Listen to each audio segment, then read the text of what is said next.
Hello, friends. Have you ever felt like something is holding you back in your walk with God? You love Jesus, but there are patterns and habits, wounds from the past, seeming to control you.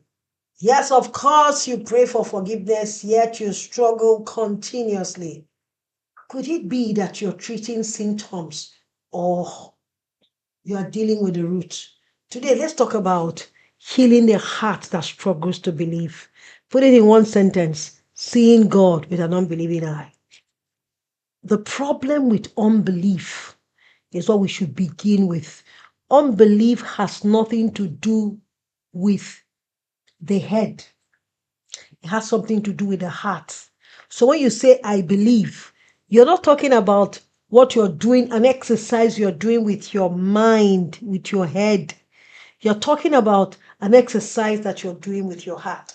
So many people think that unbelief in God is intellectual. They think that if they logically accept that God exists, they have faith. That's what it looks like. Of course, logically, that's what it seems like. But friends, that's not what it is. Many believe that faith is a matter of the head. No, faith is a matter of the heart, not just the mind.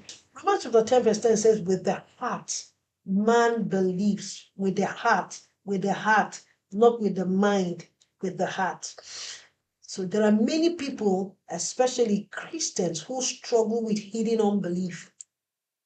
It affects your spiritual walk, your decisions, and even your perception of God.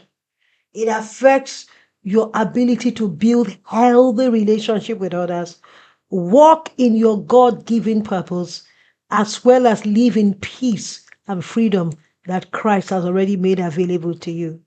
Dear friends, do you know that when your heart is not whole, you will have what I call a wounded identity?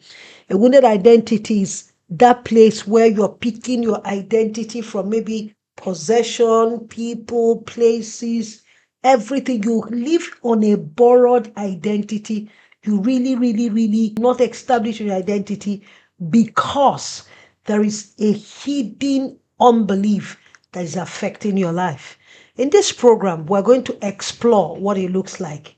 So many people think that because they are believers, they do not have healing unbelief. I'm not talking about your salvation, where you know with every certainty that you're going to heaven. That's not what I'm talking about. I'm talking about areas of unbelief that hinder progress, that hinder your ability to grow in life and in every other area. So that will lead me to this crucial point: the unbelieving heart of a believer. Is it possible that someone who is a believer can have an unbelieving heart? Yes, of course. And we're going to explore how that happens here. So, like I said earlier, the problem of unbelief is not found in the head, it's found in the heart. So, it's not just found among unbelievers, it's also found among believers. There are many people who accept Jesus as their savior, but struggle to trust him completely in areas like their finances, in areas like healing, like their guidance and their relationships. You see people who believe that, okay, God, I can go to heaven at the end of my life journey, but they do not believe that God can do anything about their finances or their relationship. So they use underhanded means, they use unbalanced weight, they use all sorts of manipulation because they do not see how their finances can God has they do not trust God in those areas. The same way that in your relationship you use manipulation, you hit people's heads, you lie, you do all sorts of things to try to win love and affection because in your heart you really don't believe. Still in healing, you feel that what is going on, the reason why you're sick is because God is punishing you for something bad you did, or this sickness you're going through is your suffering for Jesus. There are all sorts of hidden unbelief that makes it difficult for people to grow. A classic example is the Israelites in the wilderness. In the wilderness, they saw fire, they saw Red Sea split, they saw all sorts of miracles, they saw all signs and wonders. Yet they doubted God's provision. Even though they have seen it all, God was practically evident. It was in front of them that all kinds of miracles happened.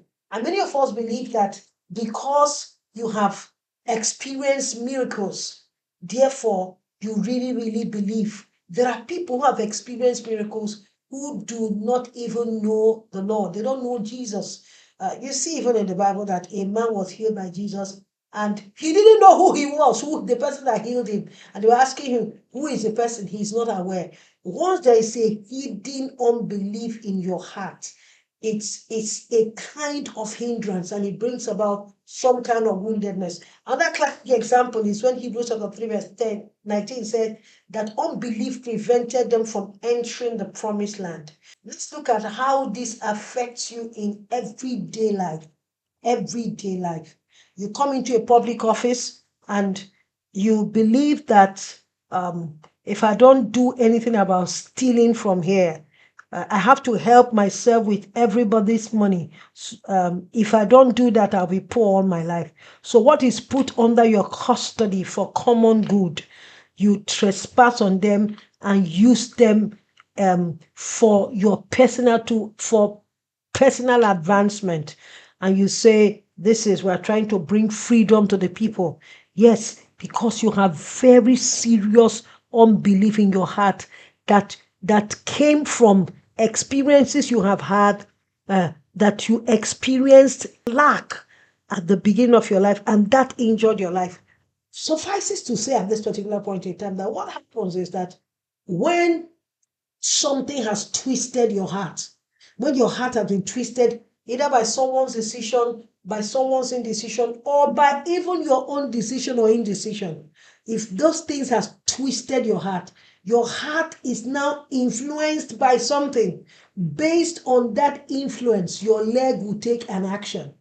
Because where a man's heart is, that's where his treasure is. So let me ask you, has lack twisted your heart that you have so much fear of not having, or waking up tomorrow and realizing you are an ex-millionaire, that so you are now propelled to use all kinds of manipulation to meet your needs in spite of whose all is God. You can throw anybody under the bus. You can lie about anything because you're trying to get something. Yes, I know you're a Christian, but the fact is that experience of poverty and lack has twisted your heart. It also happens when people have been sexually abused, verbally abused, emotionally abused, when they suffer disappointment, heartbreak, betrayal, childhood trauma, unmet needs. Any of these things will twist your heart. So once your heart is twisted, it will show in your behavior, it will show in how you relate with people, it will show in how you think, it will show in all those places. It becomes the filter through which you engage life. So it's important that you understand that every aspect of unbelief will produce some kind of hindrance in your growth. Yes, you might be doing well financially, but at the detriment of your family, at the detriment of your workers. So you make a lot of money, but some people's life perish because you're making money. It's the same way that someone can open up a business or start a poultry business in a community that is so dense. You know that the effect of that, because you have money, maybe you are the most powerful person in that community. The effect of that on the people around is very dangerous, but you don't care. The same way that you see that we pollute rivers and pollute this and pollute that, many people didn't really care. As long as it's good for me, anybody can go to hell. The same way we treat our domestic staff, we treat the people that work with you. They help you to make money. The company is doing well, but your workers are being restricted. Their lives are going worse, even though your business is doing well. There's an unbelief. Something has twisted your heart. That's what we're seeing in your behavior. Let's see whether we can see common signs of unbelieving heart in believers, so that you will know whether you have any of these signs. They can make a change. I'll be back after this time out.